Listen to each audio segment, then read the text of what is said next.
Bro, let me ask you something honestly. Have you ever felt like you were begging for attention, even though you were using all the right words? You told her how great you were, how ambitious you are, and why you two would be perfect together. But instead of drawing her in, she pulled away, acting bored, or just vanished. Why does trying so hard always backfire? Listen closely, because we're stopping that game today. The title might sound aggressive. How to make her chase you like her life depends on it. But trust me, this will become simple once you understand one universal rule of attraction. It's this: never try to convince her. Let her be the one to conclude. Here is the only warning you need. The second you try to convince her, you lose the game. Convincing is just begging with a better vocabulary. It's persuasion dripping in desperation. And women can smell that from miles away. When you explain yourself, you transfer power. When you try to prove your worth, you confess lack. You think you're showing confidence, but what you're really showing is need. Remember this forever. Attraction doesn't grow through logic. It grows through self-discovery. When a woman decides she likes you, it's not because of what you told her. It's because of what she felt while she was deciding it. And feelings born from her own conclusions are 10 times stronger than anything you could ever say. A few years back, I was talking to this girl who loved to argue and test guys. She'd constantly challenge my ideas, trying to get a reaction. One night, she finally asked, "Why do you always act like you don't care what people think?" I just looked at her, smiled, and said, "You seem obsessed with figuring me out." She froze, then smirked. Then she burst out laughing. That was the moment it flipped. I didn't tell her I was confident. I made her feel curious enough to decide I was. That's how it works. You never tell her who you are. You behave in ways that make her conclude it herself. You don't say, "I'm high value." You simply walk away without ceremony the moment she disrespects you. She connects the dots. You never hand her the drawing. Before we dive into the specific techniques that make this work, if you want to go deeper to learn the advanced psychology, behaviors, and conversational patterns that make women feel your presence without you even trying, check out the resources linked below this video.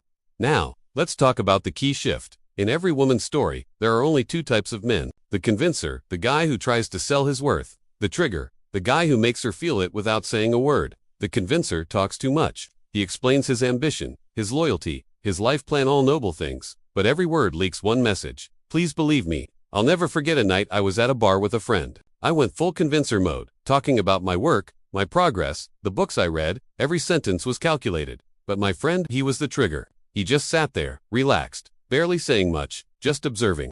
The girl I was talking to slowly lost focus and turned toward my friend. She looked at him, smiled, and said, "You're quiet.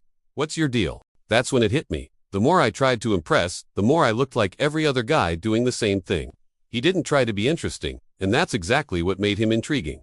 The convincer creates clarity. Here's who I am. Her brain says, "I get him," and moves on. The trigger creates curiosity. Figure me out. When you stay unpredictable, when you smile at something she says, but don't explain why, her brain stays open. It keeps searching. That searching turns into thinking. That thinking turns into missing you. How do you become the trigger? You create 3 conditions where her own brain does the convincing for you. 1. Emotional ambiguity. The goal is to set a mood that forces her mind to work. You must be warm enough to be inviting, but unclear enough to be intriguing. Behavior check. Hold eye contact a second longer than polite. Talk just a touch slower than her. Textured curiosity. Replace flat validation with intrigue. Not, "You're beautiful, but you have a face people remember." Flipping the dynamic. When she fishes for labels, you're trouble. Don't accept it. Evaluate her instead. If she says, "I'm chaotic," ask, "Fun chaotic or exhausting chaotic?" There's a difference. You're choosing. She starts performing. 2. The anchor line. You want her to miss you. You have to tie yourself to a feeling she enjoys and then let go while that feeling is peaking. That's anchoring. The moment, catch the exact second she laughs, softens, or leans closer. The emotional peak. Touch her wrist or shoulder lightly. The tag, mark that peak with a subtle phrase. "See what happens when you tune into me," or "We're trouble in the same direction." The exit, remove your contact first. Leaving first locks that emotional high to your presence. In text, after a fun exchange, close early. "You're fun. Park it here. Continue later." Her nervous system files you as the source of that good feeling. 3. The absence loop. This relies on the Zeigarnik effect. Unfinished emotional loops stick in memory longer than completed ones. You create tension, then you leave space for her mind to resolve it. The mid-high exit, and the best laugh with, "I'm leaving before this gets too fun." Smile, light shoulder tap, and you're gone. Don't linger. Her brain will replay the unfinished scene. Small cliffhangers. Use small, intriguing edges. "Remind me to tell you the elevator story later." Then pivot or exit. Texting gaps. Reply when you're present, not when she expects you. If she double texts, answer normally without explaining the gap. Explanation gives closure. Clean gaps create gravity. Brother, you're not manipulating her feelings. You are simply creating energy frames that her mind naturally completes. It's how attraction is supposed to work. Subtle, invisible, and self-generated.